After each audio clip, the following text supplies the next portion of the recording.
Good afternoon, this is Howie, and I'm here to help you win with money.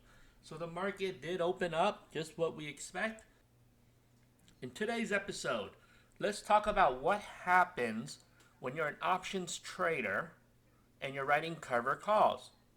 While green markets are great, it's great if you're long in stocks, not so great when you're shorting stocks. In options, it all depends on the way you're playing. If you're long or writing or buying calls, then you're fine. But if you're selling calls, maybe not so fine. And so today we want to look at cover calls and what happened when they go wrong. So let's take a quick look at our portfolio. You're going to see, this is using ETrade, you're going to see some things that are in the, whenever a option is in the money, ETrade highlights it blue. And you're going to see a lot of them. So bear with me. I'm not hiding anything. You guys see this almost every week when I post it. And I want to look at one particular scenario or one example. Here you go. This is Dave and Buster's. Okay? Real quick, I'm going to show you the chart, or at least the Yahoo chart. Let's type in Dave and Buster's here. And you'll see 41%, $7 up. We'll look at the chart. We'll zoom out a little bit. You see that? It's been range bound, and obviously when COVID came out, anything that was retail or things that were impacted or businesses that were going to be shut down dropped.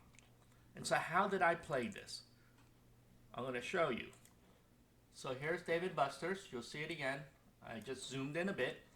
It's up 40%, but it don't mean I made this much money. The reason why is I had a cover call, and I actually just rolled it this morning. So I was actually in a worse situation. I rolled it. I moved it up one bucket. So you can see I'm on the hook. I'm going to sell my shares for $19 a couple weeks from now. What does that mean?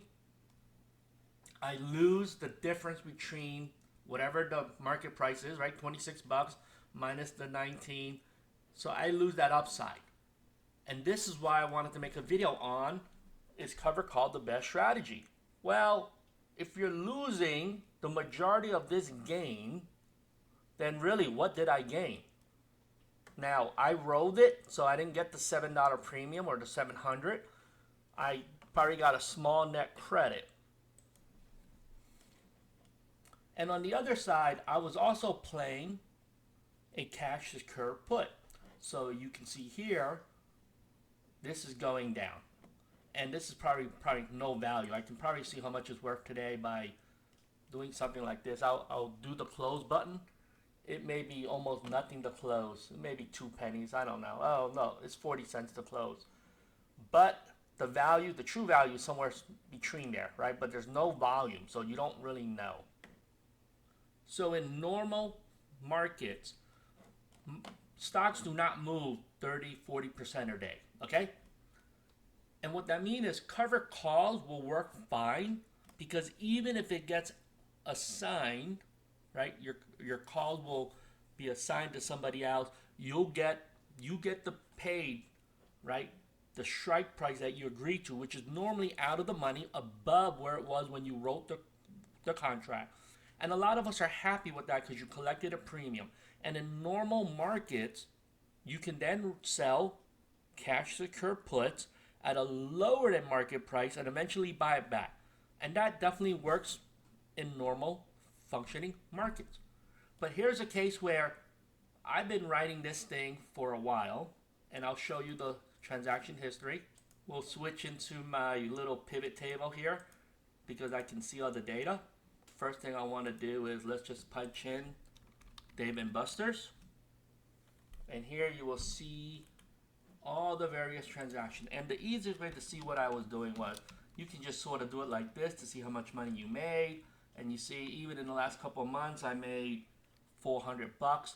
Not bad on a share that was 14 bucks a piece. If you want to see even more details, let's see what I was doing on the cover call side. So we can easily just do this, and you'll see it. And what you're going to notice is, here's the last time it expired. at $14.50. And you'll see that 2 months ago. Then I started a new position for $15 for a $15 cover call. And look what happened. The share started moving slowly, and I rolled it forward because each time I can collect a net premium or net credit. I'm sorry. And so you see I've been rolling it up from $14.50, then I went to 15, 15, 15, 16, 16, 15. Okay, so this works. If you want to see how much I made that way, you see that? I made 200 and, well, let's just look at this one here. $150 in net credit. I could have, so you can see I've been rolling cover calls. The question is, what do I do now? And there's no easy answer. If you let it get assigned and get called away, that's it, right? You lose the upside and there's not much you can do. If you try to roll it, we got to see, can we still get a net credit? Sometimes it is worth it to delay it, roll it up and out, and try to make $5 or $10 a week. So that's what I did with cover calls. But let's just take a quick look at what happened on the other side of the trade. This is the cash secure put side. Because we know that I was rolling out the cover call, I actually did something similar with the puts. You would have to roll up and out. And you will see the numbers look a little bit different because as it was moving up, it cost me nothing to close, and then I would move it up because you want it closer to the market price to collect a premium. So here's what happened the last couple of times with the cash secured puts. For the most part, the put side was actually easier to manage, but there was a week where Dave & Buster was pretty volatile. It jumped up, then it jumped down. And so I moved it up, then I moved it down, then I was rolling it. You see that? I rolled it to 17. Then I had a November 27. I moved it down $1 to 16. And then the last time I did it, I rolled it down another 50 cents. And I only made $7 to do it last time. Now at this point, obviously, this contract now will expire close to worthless. And I'm okay with that too. And to summarize, I don't really have a good answer on what's the best way to play this. All I know is sometimes when you limit your upside, there's no other way to recapture it back. Sure, you can write other options betting on further upside, like I can do a long call. But if I do that and it's wrong, then you really wasted money doing that type of bet. So what am I trying to say here? So I'm trying to summarize this. A cover call is in the money. I call it. It went bad, and here's the reason why. Here's the current market price. Here's my cost basis at $16 here. My strike price, right, for the cover call is here. So that is the max, right, that you're going to get for it, $19. And so here it is. The total gain is the difference between the option, right, the strike price, and the cost. And that's an 18% gainer. And while that's not bad, and what did I gain total? I gained this $292 plus, I have to switch everything back to cover call, plus whatever I gained over, you can look at it 1 week or how long I was playing it. Since the last time this thing was expired, so it's $150. So I just added that there. So if you want to do it like this, you can do this plus the total value, put parentheses around it.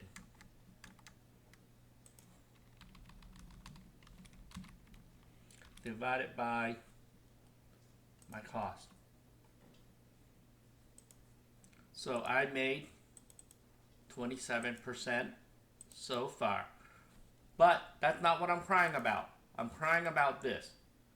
If you let this expire the way it is today, you're going to lose. You leave a lot of money on the table. So no one knows the future. I don't know exactly if this thing gonna shoot to 40 bucks or 100 bucks or back to zero or back to 12 bucks. So what I'm gonna do is most likely I'm gonna wait and then row a little bit and see if I can capture more net credit and try to recap some of the upside. So cover calls can go wrong, and in days like this where the market is up, last week was a strong week and this week can be another strong week. If you're in cover calls, you may see it. You may be leaving a lot of money on the table because your cover calls limit the upside. And some people say, well, you're not really losing money because you were writing out of the money cover calls, but you are losing opportunity costs. This, if you didn't have a cover call on it, you would have made more money doing nothing. Now, we didn't know that in advance. The reason why we write cover calls is mathematically, this event doesn't happen every week or every year. We don't expect stocks to move up 40 or 50 or 60% often. And so these are outlier events where the stocks move faster and further than we expect. And so sometimes you have to be okay with saying, hey, I made enough money. Let's move on to the next trade. So anyway, I wanted to cover that. Let you guys decide what's best. If you have any other comments or other ways to trade, let me know what you guys are doing. If you're a cover call writer and you did something else, let me know. And let's share our knowledge with the rest of the people. As always, please click on the like and subscribe. And if you like, go to the affiliate links, buy a book from Amazon. Hope you enjoy this. Let's do this $1 at a time. Let's do this together, and let's help other people win with money. Bye-bye.